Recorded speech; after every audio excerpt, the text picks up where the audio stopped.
列车启动，请注意安全。冰冷的广播声裹着车厢外的寒风钻进耳际，像一把淬了霜的针，狠狠扎进沈宇的耳膜。空调出风口虽吹着温热的风，却驱不散他骨子里的寒意，也压不住胸腔里狂跳不止的心脏。那心跳带着上一世被暴雪冻结的余烬，几乎要冲破肋骨的束缚，鼻腔里还残留着冰雪融化后刺骨的寒凉，喉咙干涩的发疼。他猛地睁开眼，映入眼帘的是熟悉的动车车厢，暖黄色的灯光漫过过道，在乘客们的发梢镀上一层柔光。有人靠着椅背打盹，有人低头刷着手机，脸上带着旅途的慵懒或对目的地的期待。可窗外的景致在沈宇眼中却绝非美景。东北的冬日里，白雪像厚重的裹尸布覆盖了田野，光秃秃的杨树林枝桠扭曲，在疾风中抖落细碎雪粒，天地间只剩一片萧瑟的白。那是上一世吞噬他和父母生命的白色坟墓。沈宇，为了我们所有人的生命，你必须去找生路。尖利的女声在耳边炸开，和上一世被推出车门时的嘶吼分毫不差。沈宇僵硬的转头，身旁的女孩苏曼，母亲远房侄女，这个被沈家收养近10年的姑娘，脸上还带着未脱的稚气，眉眼间却藏着一丝被灯光映得若隐若现的阴狠。她正扯着几个不明真相的乘客的衣袖，指尖几乎要戳到沈宇的胳膊，那姿态里的急切和上一世煽动众人时如出一辙。上一世的绝望瞬间席卷而来，零下50度的暴雪灌进衣领，父母被推下铁轨时的哭喊，苏曼卷走物资时冷漠的背影，还有自己在饥寒交迫中逐渐失去体温的窒息感。冰冷的恨意从脚底窜上头顶，沈宇猛地后退一步，避开苏曼的手，眼神锐利如刀，死死盯着他。你凭什么命令我？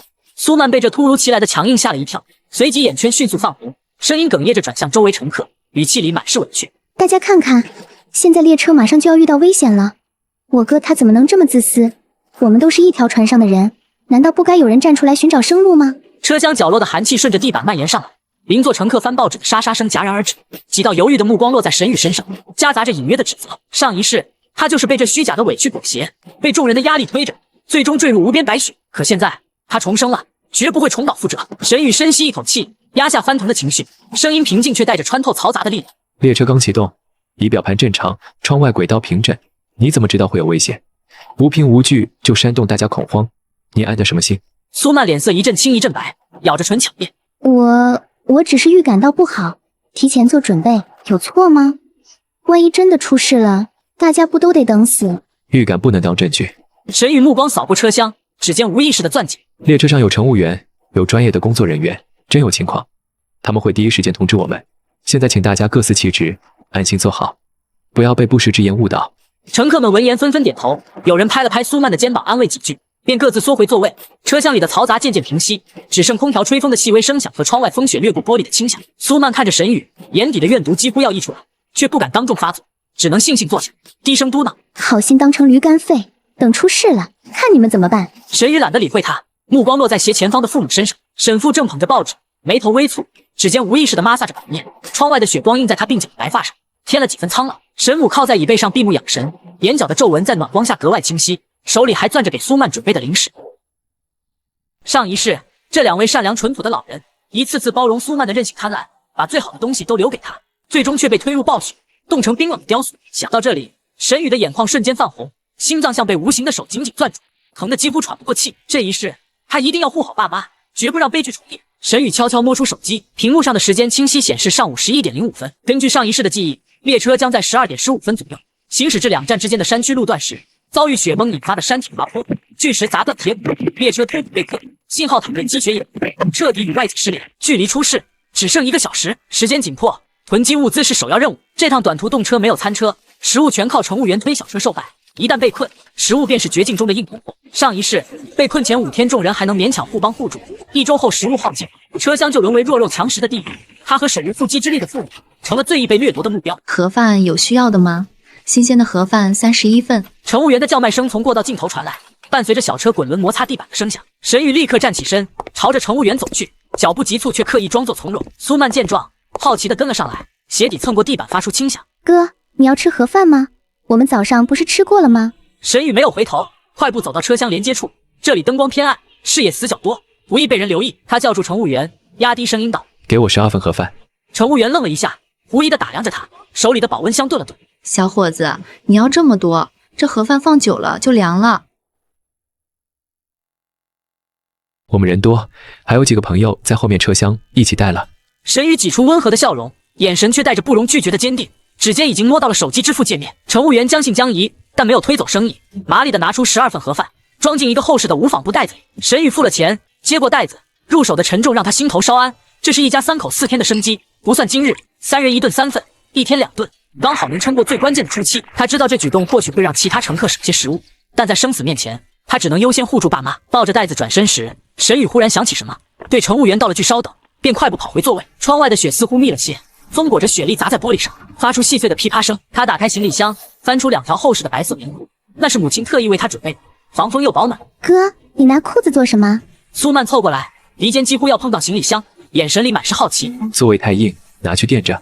沈宇随口敷衍，故意憋红了脸，装作不好意思的样子，迅速将棉裤塞进装盒饭的袋子。他身上的长款黑色羽绒服足够宽大，将袋子紧紧裹住，外面再用棉裤盖住，不仔细看，只当是裹着衣物的包裹。做完这一切，他弯腰抱着袋子，借着过道乘客起身的间隙，小心翼翼地回到座位，趁众人注意力都在窗外雪景上，迅速将袋子塞进座位底下，用脚轻轻推到最里面。车厢里渐渐弥漫开盒饭的香气，混着空调的暖风，没人留意到沈宇的小动作。没过多久，乘务员又推着零食饮料小车过来，塑料包装的哗啦声和叫卖声交织在一起。沈宇再次起身，状似无意地对爸妈说：爸妈，出来玩别舍不得花钱，我买点零食，咱们路上解闷。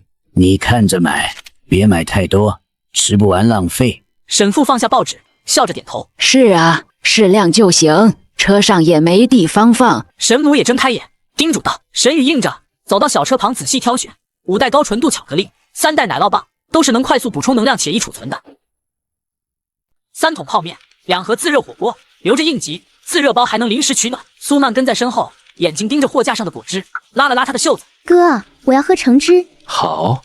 沈宇没有拒绝，拿了一瓶橙汁递给他。上一世的纵容养出了他的得寸进尺，这一世他不会再惯着，但表面的平静必须维持，直到危险真正降临。苏曼接过果汁，开心的拧开喝了一口，嘴角沾了点汁水，笑容天真。可在沈宇眼中，那笑容背后藏着的是毒蛇般的恶毒。回到座位，沈宇将零食一一塞进背包，又拿起爸爸放在桌板上的不锈钢保温水壶。爸，我去打点热水，路上好喝。去吧，小心点，别烫着。沈父叮嘱道，目光又落回报纸上，只是眉头皱得更紧了。窗外的雪势越来越大，天地间的能见度已经很低了。沈宇点点头，提着水壶走向茶水间。他清楚，出事之后，雪地虽有水源，却冰冷刺骨。爸妈年纪大了，肠胃弱，喝多了极易生病。这水壶能装2升水，灌满温开水，省着点喝，能撑过3天。茶水间里没人，只有水龙头流水的哗哗声，暖气管子贴着墙壁，散发着微弱的热度。沈宇拧开壶盖，看着温热的水流缓缓注入，心里刚安定几分，余光便瞥见苏曼拿着空果汁瓶，朝着洗手间方向走去。正是上一世他偷偷藏食物和钱财的时间点。沈宇冷笑一声，加快灌水速度，灌满后拧紧盖子，快步往回走。刚到座位，沈父就放下报纸，脸色严肃地看着他，声音压得很低：小雨，你今天不对劲，从醒过来就心神不宁，还买这么多吃的喝的，是不是有什么事瞒着我们？沈母也凑过来，眼神里满是担忧，指尖轻轻碰了碰他的胳膊：是啊，小雨，是不是跟曼曼闹别扭了？还是遇到什么麻烦了？跟爸妈说，爸妈帮你想办法。沈宇看着爸妈关切的眼神，心头一暖又泛起酸涩。车厢里人多口杂，座椅间的缝隙里都飘着陌生人的低语，根本不是说话的地。他必须尽快带爸妈去软卧，那里空间私密，房门可锁，相对安全。爸妈，这里不是说话的地方。沈宇压低声音，语气异常坚定：我们补票去软卧，到了房间我再跟你们细说，这是关系到我们3个人的安危。软卧？沈母愣了一下，下意识地看向票价，没必要花这个钱吧？咱们就坐几个小时，忍忍就到了。妈，听我的。沈宇的目光扫过窗外，雪已经大到模糊了远处的树木。这笔钱不能省。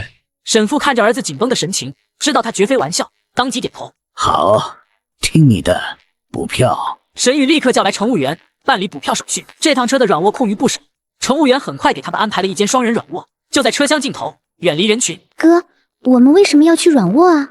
苏曼拎着自己的轻便纸袋，快步跟上，眼神里藏着惊喜。他早就想体验软卧，只是一直不好意思提。爸妈腰不好，坐久了难受，换个舒服点的座位。沈母笑着解释，眼神里却带着沈宇才懂的警惕，指尖悄悄攥紧了沈父的手。走到软卧车厢门口时，沈宇突然拍了拍裤兜，脸上露出惊慌神色，声音刻意放大了些：坏了，我的手机不见了。他故作焦急地翻找口袋和背包，眉头紧锁，语气里满是慌乱。手机里存着咱们这次旅行的经费，还有身份证，这可怎么办？他看了看自己手里的背包和衣物包裹，又看向苏曼手里空荡荡的纸袋，露出为难神色。爸妈，你们眼神不好，弯腰不方便。曼曼，麻烦你回去帮我找找，行吗？就在刚才的座位附近，说不定是掉在地板上了。苏曼一听钱和身份证都在手机里，脸上立刻露出责备神色，眼底闪过一丝不易察觉的狠戾，随即又装出委屈模样。好吧，我去找找。沈宇知道涉及钱财，他绝不会敷衍，而这正是他要的，争取几分钟独处时间，跟爸妈说明真相。谢谢你了，曼曼，找到后赶紧过来。沈宇说着，给爸妈使了个眼色，带着他们迅速走进软卧车厢。进了房间，沈宇第一件事就是反锁房门，又拉上了遮光帘。窗外的血光太亮，容易被外面的人窥探。这间软卧不大，2张上下铺整齐排列，床头有小夜灯，独立洗手间的门紧闭着，暖气比硬座车厢足了不少，空气中弥漫着淡淡的消毒水味和织物的清香。小雨，到底怎么回事？沈父迫不及待地问道，声音里带着压抑的不安。沈宇深吸一口气，将上一世的遭遇和盘托出。列车被困，暖气中断，食物耗尽，苏曼卷走物资，将他们推入暴雪。车厢里的互相残杀，还有自己在饥寒交迫中含恨而终的绝望。他说的声泪俱下，每一个细节都清晰重现，从苏曼的冷漠眼神到父母冻僵的指尖，都像在眼前发生。沈父和沈母听得目瞪口呆，脸上的表情从震惊到愤怒，再到心疼，最后紧紧握住沈宇的手。沈母的眼泪簌簌落下，声音哽咽：小雨，苦了你了，妈相信你。那白眼狼，我们待她如亲女，她怎么能做出这种事？沈父的脸色铁青，拳头紧紧攥住，指尖泛白，声音因愤怒而沙哑。没想到啊，养了他10年，竟养了条毒蛇。若不是你重生，我们还被蒙在鼓里，等着被他害死。妈，现在不是伤心的时候。沈宇擦了擦眼泪，强迫自己冷静，低头看了眼手表，距离事故发生只剩不到20分钟。我们必须尽快做好准备。他打开背包和座位下的包裹，将12份盒饭、零食、矿泉水和灌满温水的保温水壶都拿出来，递给妈妈。妈，你把这些藏在床底下，用被子盖住，再压上行李箱，别让人发现。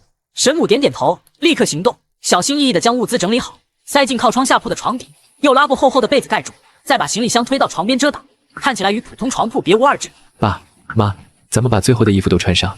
沈宇一边说，一边打开行李箱，拿出羽绒服、厚毛衣、保暖内衣。一旦列车被困，暖气大概率会断，外面零下几十度，必须做好御寒准备。一家3口立刻行动，将行李中最保暖的衣物层层套上。沈宇从背包里掏出50个暖宝宝，分给爸妈。爸妈，贴在衣服内侧、胸口、后背、膝盖都要贴，棉鞋里也塞2个角，暖和了，全身才不容易冻僵。这些暖宝宝是他出发前特意准备的，上一世没派上用场，这一世成了救命关键。沈父沈母一言贴好暖宝宝，瞬间感觉身上暖意涌来。沈宇又打开行李箱隔层，拿出一把折叠陶瓷刀，递给妈妈，语气沉重：妈，这个你拿着防身，被困之后人性比灾难更可怕，不到万不得已别拿出来，但一定要护好自己。沈母接过刀，紧紧攥在手里，眼神从悲伤转为坚定。妈知道了。做完这一切，距离事故发生只剩5分钟。沈宇看向窗外，雪已经大得像鹅毛，狂风呼啸着拍打车窗，发出呜呜的嘶吼，像鬼哭狼嚎。天地间一片混沌，连铁轨旁的标识牌都看不清了。爸妈，咱们去洗手间待着，等事故过了再出来。沈宇说道。房间门虽锁着，但洗手间空间小，不易被掉落的行李砸到，也更隐蔽。一家3口没有异议，跟着沈宇走进房间里的独立洗手间。洗手间狭小，刚好容纳3个人，暖气管子就在墙边，散发着最后一点热。就在他们刚站稳的瞬间，列车突然剧烈晃动起来，一声巨响，仿佛天崩地裂，整列火车被狠狠掀起又落下。车轮与铁轨摩擦，发出刺耳尖叫。窗外传来山体滑坡的轰鸣，巨石滚落的撞击声震得耳膜生疼，伴随着乘客们惊恐的尖叫、孩童的哭闹，还有行李架坍塌的剧情。车厢里的灯光瞬间熄灭，只剩应急灯发出微弱的红光，在黑暗中映出一片狼藉。行李架上的行李箱纷纷掉落，砸在地板上，发出沉闷的声响，有的甚至撞破了车窗。寒风裹着大雪猛地灌进车厢，带着刺骨的冷。沈宇扶着洗手间门框稳住身体，心脏狂跳不止。来了，雪崩和山体滑坡还是如期而至。一声吸气声传来，沈宇转头，只见妈妈捂着额头，指缝中渗出鲜红的血迹，脸色瞬间苍白。妈，你怎么样？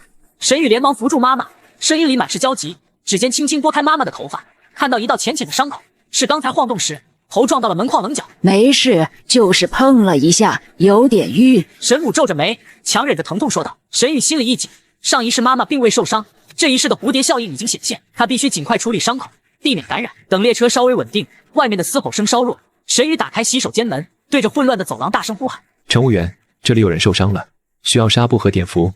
外面一片混乱，呼喊声、争吵声、物品破碎声交织在一起，寒风卷着雪粒灌进房间，吹得应急灯的红光微微晃动。过了几分钟，一名乘务员抱着急救箱跑过来，脸上满是焦急和疲惫，头发凌乱，身上还沾着血沫。怎么了？哪里受伤了？我妈妈的头撞到了，流了点血。沈宇侧身让乘务员进来，顺手关上房门，挡住外面的风雪和嘈杂。乘务员立刻打开急救箱，拿出碘伏、纱布和棉签，小心翼翼地为沈母清理伤口、消毒、包扎。好在伤口不深，只是皮外伤。处理完后，沈母的脸色渐渐缓和了些。谢谢你们。沈父对乘务员说道，语气里满是感激。不客气，这是我们应该做的。乘务员叹了口气，眼神里满是无奈。大家别慌张，我们已经尝试联系上级了，信号中断了，但救援队应该会尽快赶来。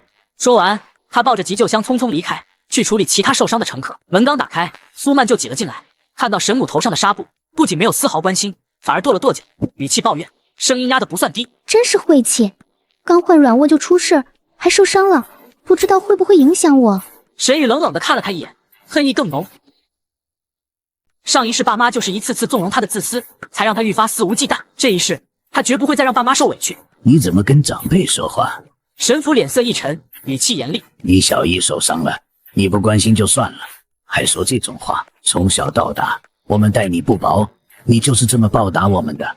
苏曼被沈父的严厉吓了一跳，眼圈瞬间红了，咧着嘴委屈道：小姨夫，我不是那个意思，我就是有点害怕。害怕就安分待着，别在这里添乱。沈母的语气带着冷意，经过沈宇的提醒，他对苏曼只剩失望和警惕，再也没有从前的疼爱。苏曼没想到一向温和的小姨小姨夫会这样对他，心里又气又恨，却不敢发作，只能悻悻地站在角落，眼底的怨毒几乎要藏不住。外面的天色渐渐暗了下来，风雪依旧没有停歇，车厢里的哭声和尖叫渐渐弱了些，只剩下压抑的啜泣和低声的挣扎。乘务员推着仅剩的物资，挨个车厢发放免费晚餐，几小块面包和一瓶矿泉水。沈宇一家3口在房间里吃了热盒饭。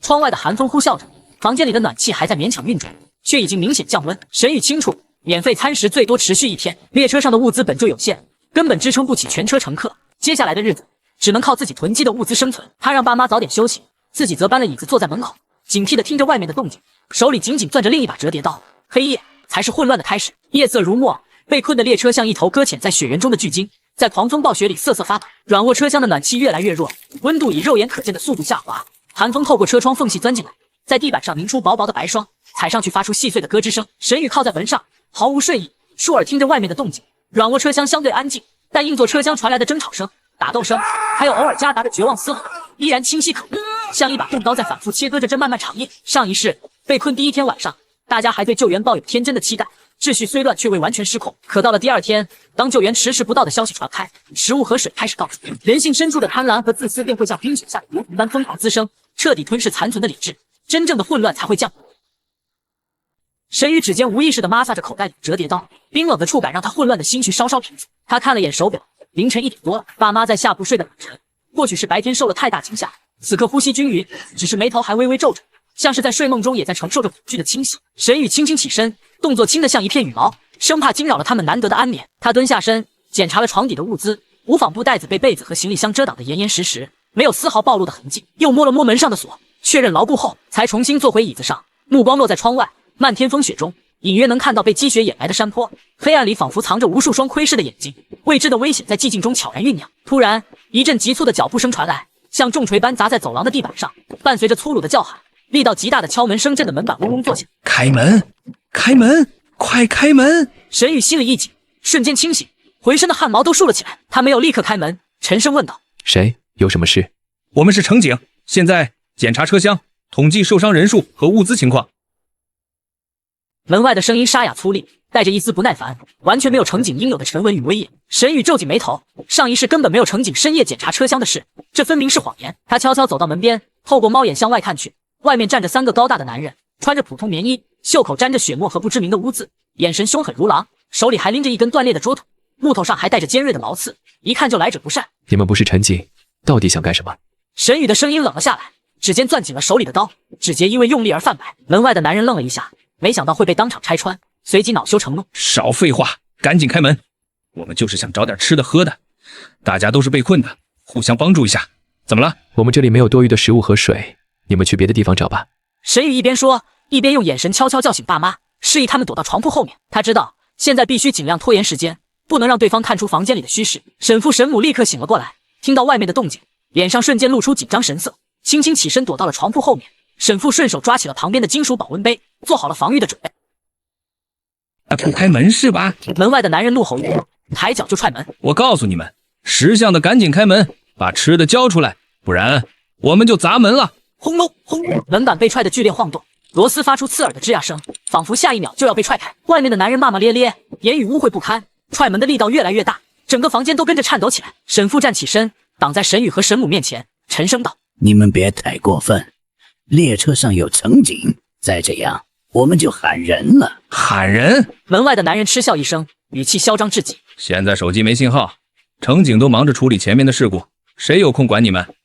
我劝你们乖乖听话，不然等我们把门砸开，有你们好果子吃。”沈宇知道跟这些失去理智的人讲道理根本没用，他把折叠刀递给爸爸，压低声音：“爸，你拿着防身，我去稳住他们。”说着，他对着门外喊道：“别踹了，我们只有一点自己吃的，要是被你们抢了，我们也得饿死。”就在这时，远处传来乘务员的声音：“你们在干什么？住手！”伴随着手电筒的光柱在黑暗中晃动，2名乘务员和1名乘警匆匆赶来，手里拿着警棍，脸色严肃，在昏暗的应急灯光下显得格外有威慑力。那3个男人听到乘警的声音，踹门的动作瞬间停了下来，他们对视一眼，眼中闪过一丝忌惮。其中一个男人恶狠狠地瞪着门缝，低声撂下一句：“算你们狠，我们走着瞧。”说完，3人趁着乘警还没走近，迅速钻进旁边的车厢，像老鼠一样消失在黑暗中。乘务员走到门口，对着沈宇歉意道：“抱歉，让你们受惊了。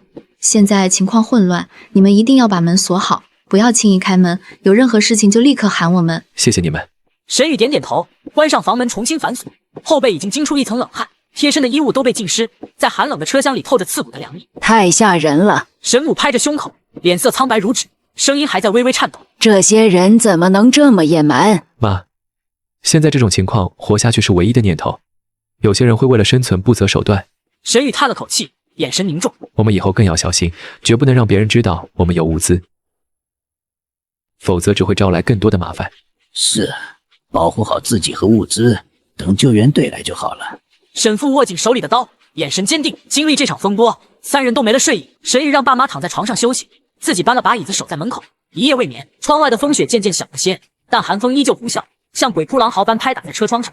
车厢里偶尔传来的啜泣声，衬得黑夜愈发漫长而压抑。第二天一早，天色微亮，微弱的天光透过结着冰花的车窗，投进昏暗的车厢，照亮了空气中浮动的尘埃和雪花碎屑。沈宇打开一条门缝，小心翼翼地观察外面的情况。硬座车厢早已一片狼藉，行李箱翻倒在地，衣物、零食散落各处，有的乘客蜷缩在角落，眼神空洞麻木，像失去了灵魂的木偶，身上落着薄薄一层从缝隙钻进来的雪粒。有的人为了半瓶水大打出手，拳头落在肉体上的闷响，伴随着痛苦的呻吟和愤怒的咒骂，在寂静的清晨格外刺耳。苏曼也在硬座车厢里，她靠在一个身材高大的男人身边，男人面色凶悍，手臂上还有纹身。苏曼手里拿着半块面包，正低声说着什么，眼神时不时瞟向软卧车厢的方向，带着阴狠和算计，像一条蛰伏的毒蛇，等待着合适的时机。沈宇心里一沉，他果然在挑拨别人，想借他人之手抢夺物资，上一世的悲剧，他绝不能让其重演。他悄悄关上房门，转身对爸妈道：“爸妈，外面更乱了，苏曼已经和几个凶悍的人混在了一起，我们必须更加小心，千万不能出去暴露自己。”沈母点点头，从床底拿出一份盒饭加热：“先吃点东西吧，保存体力才有力气应对突发情况。”3人安静地吃着早餐，车厢里的争吵声、打斗声不断传来，像魔咒般萦绕在耳边，挥之不去。沈宇知道这只是开始，随着食物和水越来越少，混乱会愈演愈烈，人性的黑暗也会暴露得淋漓尽致。上午10点左右，乘务员再次出现，只是脸色比昨天更加凝重，眼底布满了红血丝，显然也是一夜未眠。他们推着空了大半的物资车，挨个车厢通知：“各位乘客，列车上的水源和食物已经基本耗尽，今天中午开始不再发放免费餐食，请大家自行节省物资。救援队正在赶来的路上，请大家耐心等待。”消息一出，车厢里瞬间炸开了锅，绝望的哭喊，愤怒的咒骂声此起彼伏。有人冲上去质问乘务员，情绪激动地推搡着；有人则疯狂地翻找车厢里仅剩的食物，像疯了一样，整个车厢陷入了更大的混乱，仿佛一座即将喷发的火山。沈宇听到消息后，立刻检查了物资，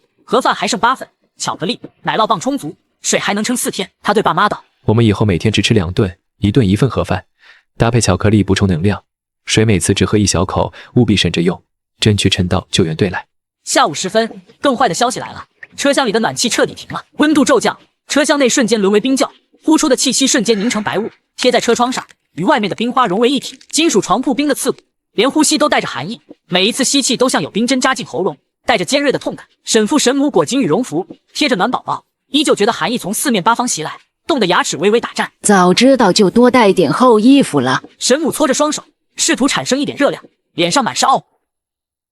妈，我们把多余的毛衣都套上，棉鞋里再贴个暖宝宝。沈宇说着，拿出自己的厚毛衣递给妈妈。我年轻，抗冻，这件你穿，千万别冻着了。沈母推辞不掉，只能穿上，眼眶泛红。在这绝境里，唯有亲情能抵御刺骨的寒冷，成为彼此最坚实的依靠。接下来的几天，车厢里的情况越来越糟糕，食物和水彻底耗尽，有人开始吞吃血块止渴，冰冷的血块在嘴里融化，顺着喉咙滑下，冻得人瑟瑟发抖，脸颊也冻得发紫，却依旧浑然不觉。有人抢夺他人身上的衣物，哪怕只是一件薄外套，也能引发一场激烈的打斗。嘶吼声、惨叫声不绝于耳，越来越多的人因为饥饿、寒冷和受伤失去了生命，他们的尸体被挪到车厢角落，盖上薄薄的衣物，在低温下渐渐僵硬，空气中弥漫着淡淡的血腥味和刺骨的寒气，令人不寒而栗。沈宇一家三口凭借着提前囤积的物资和充足的御寒准备，艰难地熬着日子。他们每天躲在房间里，除了必要的生理需求，从不轻易开门。沈宇每天会趁外面相对安静时，悄悄打开门缝观察情况，记录车厢里的人数和动向。那些凶悍的男人已经形成了小团体，垄断了仅剩的一点物资。苏曼则跟在他们身边，像条哈巴狗一样讨好着，靠着出卖他人的信息，分得一点食物和水，勉强维持着生命。期间，苏曼带着那几个男人来过3次。第一次，他们只是在门外敲门咒骂，言语恶毒。沈父拿着刀守在门口，眼神坚定，他们不敢硬闯，只能悻悻离去。第二次，他们带来了铁棍，试图用铁棍撬门，金属摩擦的刺耳声响让人头皮发麻。好在被赶来的乘警及时阻止，才没能得逞。第三次，他们趁着乘警去处理其他车厢的打斗事故，疯狂撬门，门板被撬得变形，发出刺耳的断裂声。沈宇一家三口齐心协力，用行李箱和重物顶住门。沈父甚至拿起了金属保温杯，随时准备反击，才勉强守住了房门。苏曼在门外尖叫着咒骂，声音恶毒至极，像淬了毒的针，却终究没能进来。被困的第5天，漫天风雪终于收敛了势头，细碎的雪粒在天光下打着旋飘落，远处的山间隐约露出青黑色的轮廓，阳光穿透云层洒在雪地上，反射出耀眼的光，却丝毫带不来暖意。寒风依旧像刀子般刮过车厢缝隙，发出尖锐的声响，仿佛在诉说着这片雪原的残酷。沈宇打开手机，屏幕上依旧显示无信号，但他没有放弃，设置了自动重播，不断拨打救援队的电话。他知道，只要有1秒钟的信号，就能让救援队确定他们的位置，大大缩短获救时间。这是他们唯一的希望。下午3点左右，沈父突然惊呼一声：“小雨，你看，有信号了。”沈宇和沈母立刻凑过去，只见手机屏幕上显示着一格微弱的信号，像黑暗中的星火，微弱却充满希望。沈宇的心脏狂跳起来，几乎要冲破胸膛。沈父立刻拨打救援队的电话，手指因为激动而不断颤抖。电话响了3声，竟然接通了。喂，是救援队吗？我们被困在 XX 次列车上，位置在 XX 山区，列车因为雪崩和山体滑坡脱轨了，快来救我们！沈父对着电话大喊，声音哽咽，带着压抑已久激动与期盼。您好，我们收到了您的求救信号。电话那头传来清晰的声音，沉稳而有力，像一剂强心针。我们已经大致确定了你们的位置，直升机和救援队伍正在全力赶往现场，请你们保持冷静，锁好门窗，注意安全。我们预计1小时内抵达。太好了，太好了！沈父激动地说不出话。挂了电话后，和沈母相拥而泣。被困5天，在绝望的边缘挣扎了5天，他们终于等到了希望的曙光。沈宇也松了口气，眼眶湿润。上一世，苏曼谎称联系上救援队，让大家关闭手机节省电量，错过了最佳求救机会，才导致更多人死。这一世，他们终于抓住了生机，守护住了一家3口的希望。然而，喜悦并未持续太久。苏曼不知道从哪里得知了他们联系上救援队的消息，带着那几个凶悍的人，再次冲到了软弱房间门口。这一次，他们手里拿着铁棍和水果刀，眼神凶狠决绝，显然是孤注一掷，想要在救援队到来之前抢夺最后的生机。开门，快开门！苏曼的尖叫声穿透寒风，带着歇斯底里的风。你们联系上救援队了，为什么不告诉大家？你们想独吞救援机会吗？自私自利的家伙！救援队已经知道位置了，很快就会来救所有人，不用你操心。沈宇隔着门冷声道，心里对苏曼的厌恶又深了一层。放屁！苏曼怒吼道：“我才不信！你们肯定想自己先走，把我们都留在这里等死！快开门，把手机交出来，让我们跟救援队说话。”手机没电了，信号也消失了。沈宇撒谎道：“手机还有少量电量，信号也只是暂时进，但他绝不能把手机交给这些人，否则后果不堪设想。”你骗我！苏曼尖叫着，指挥着身边的男人踹门：“给我砸！把门砸开，抢了他们的物资和手机！”轰隆轰隆，铁棍砸在门板上，发出沉闷的声响。门板上很快出现了裂痕，木屑飞溅。沈宇一家3口齐心协力，用身体顶住门板和行李箱，汗水混着寒气浸湿了衣领，手臂因为用力而酸痛不已。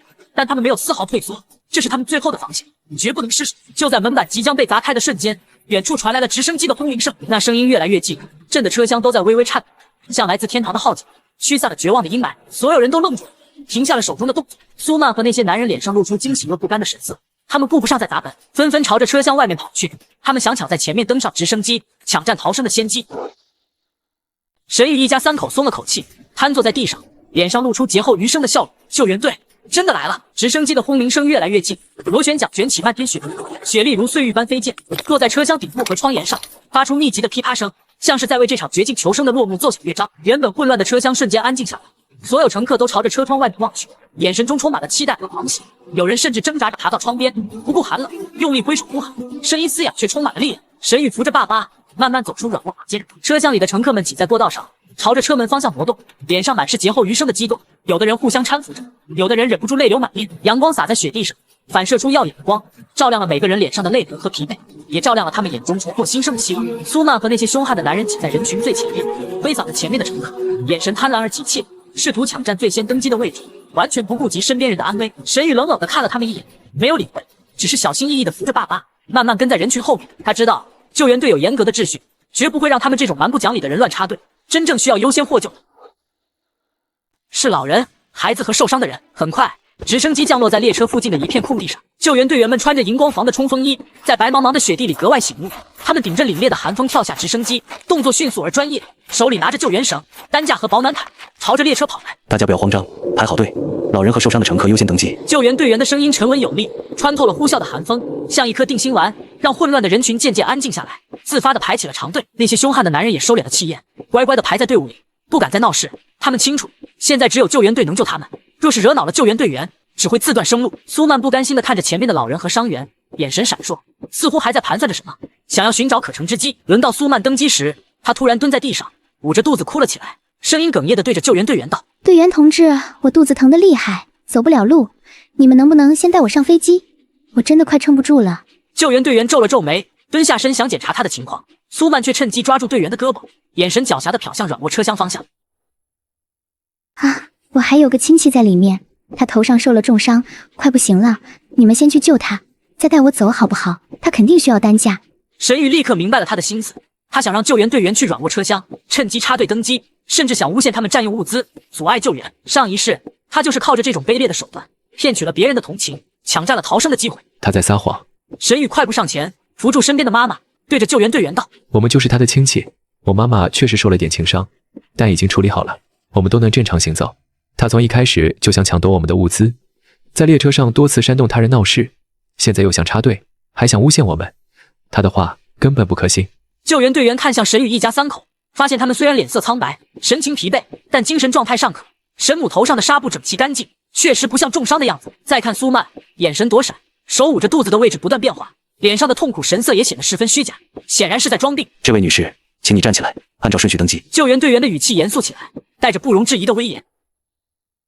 如果真的不舒服，我们有医护人员在直升机上，可以为你检查治疗，但你不能插队，也不能撒谎误导我们，影响救援秩序。苏曼的脸色一阵青一阵白，被当场揭穿谎言，他恨不得找个地缝钻进去。他狠狠地瞪了沈宇一眼，眼神中充满了怨毒和不甘，却不敢再继续撒泼，只能不甘心地站起身，悻悻地排在了队伍末尾，嘴里还在低声咒骂着，言语恶毒。沈宇扶着爸妈，顺利地登上了直升机。直升机的舱门关闭，隔绝了外面的寒风和风雪，舱内的暖气让冻得僵硬的身体渐渐回暖，一股久违的温暖包裹着三人。直升机缓缓升起，离开这片让他们受尽磨难的雪原。下面的列车和茫茫白雪越来越小，最终变成了一片模糊的白点，消失在视野中。我们终于离开了，终于安全了。沈母靠在沈父肩上，眼泪再次落下，这一次却是喜悦和释然的泪水。是啊，安全了。沈父紧紧握着沈母的手，眼眶泛红，声音带着压抑已久的激动。以后我们再也不坐这趟车了，好好在家过日子，再也不出去遭这份罪了。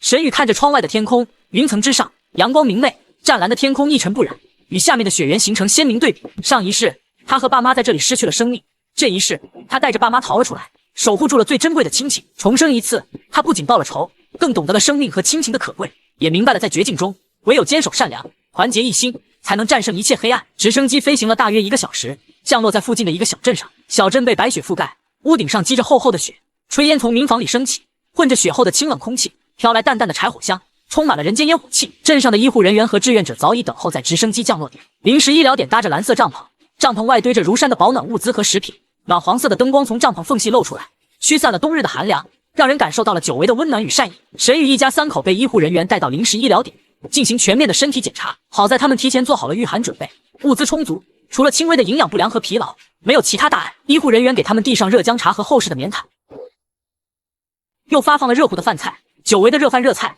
带着浓浓的香气，让3人感受到了劫后余生的温暖，也感受到了来自陌生人的善意。沈宇拿出手机，信号满额，他立刻给家里的亲戚朋友打了电话，报了平安。电话那头的亲戚们激动不已，纷纷表示会尽快赶过来接他们，语气中满是担忧和牵挂。没过多久，苏曼和他的父母也来到了临时医疗点。苏曼的父母是接到救援队通知后赶过来的，一见到苏曼就立刻冲上去抱住他，失声痛哭。曼曼，你没事就好，没事就好。苏曼的母亲哭着说道，手不停地抚摸着他的头发，满眼都是心疼。妈，我没事。苏曼的眼神却落在沈宇一家3口身上，带着怨毒和不甘。他悄悄在父母耳边说了些什么，语气委屈，显然是在颠倒黑白，污蔑沈宇一家。苏曼的父亲听完后，脸色立刻沉了下来，怒气冲冲地走到沈宇面前，指着他的鼻子质问道：沈宇，你们怎么回事？为什么曼曼会受这么多苦？是不是你们欺负她了？我们把她交给你们照顾，你们就是这么对待她的？我们没有欺负她。沈宇冷冷地看着他，语气平静却带着不容置疑的力量。在列车上，是他联合外人抢夺我们的物资，甚至想把我们推入暴雪之中，置我们于死地。若不是我们奋力反抗，恐怕早已命丧雪原。列车上的乘务员和多位乘客都能为我们作证，我们所说的每一句话都是事实。你胡说！苏曼的母亲立刻尖叫起来，护在苏曼身前，像一只护崽的母兽。我们曼曼那么善良，怎么可能做出这种事？肯定是你们诬陷她，想推卸责任。你们就是忘恩负义的东西。善良。沈父站起身，语气严肃，眼神中充满了失望和愤怒。我们养了他10年，供他吃穿，给他最好的照顾，把他当作亲生女儿一样对待，他却恩将仇报，在绝境中想置我们于死地。若不是小雨提前察觉危险，做好了准备，我们一家3口都活不到今天。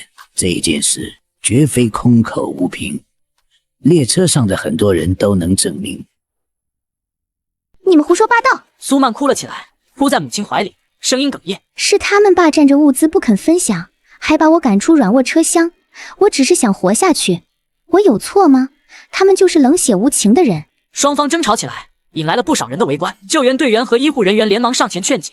一位当时在列车上的乘务员走过来，沉声说道：这位先生女士，我可以作证，这位沈先生说的是事实。在列车被困期间，这位苏小姐确实多次煽动他人，试图抢夺沈先生一家的物资。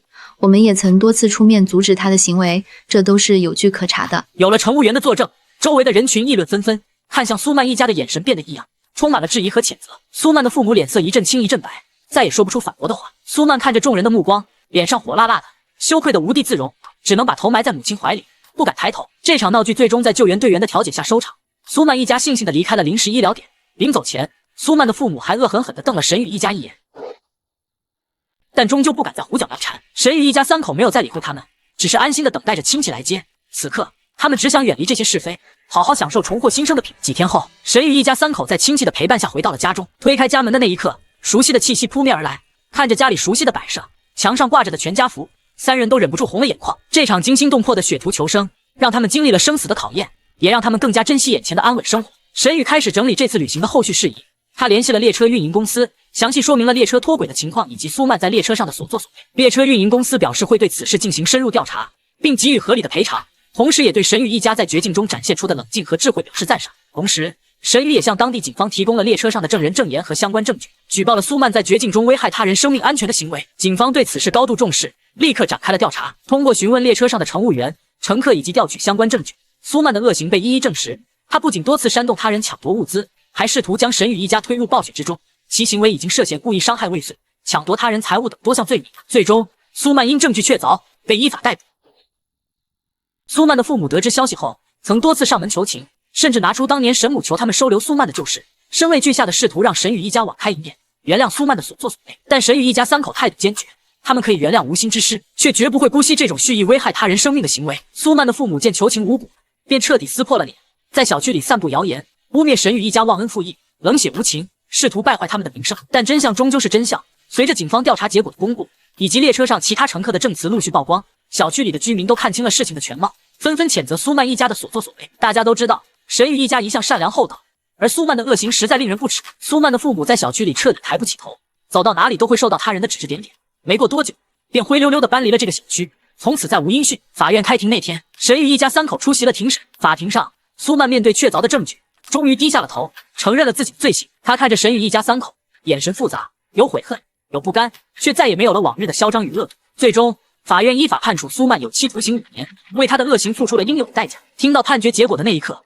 沈宇一家3口心中百感交集。这不是复仇的快感，而是正义得以伸张的释然，是对过往伤害的告别。他们终于可以彻底放下过去的阴影，开始新的生活。经历了这场生死劫难，沈宇更加明白亲情的可贵，也更加懂得生命的意义。他辞去了原本忙碌的工作，换了一份时间相对自由的职业，以便有更多的时间陪伴在父母身边。沈父沈母也不再像以前那样节俭过度，他们开始学着享受生活，偶尔会和老朋友一起出门旅游，去看看祖国的大好河山，脸上的笑容越来越多，眼角的皱纹也仿佛舒展了许多。闲暇之余，沈宇会把这次血途重生的经历记录下来，他想告诉更多的人，在绝境中，亲情是最坚实的后盾，人性的善良与勇敢能够战胜一切黑暗。同时，他也想提醒大家，永远不要低估人性的恶，但也永远不要放弃对善良的坚守。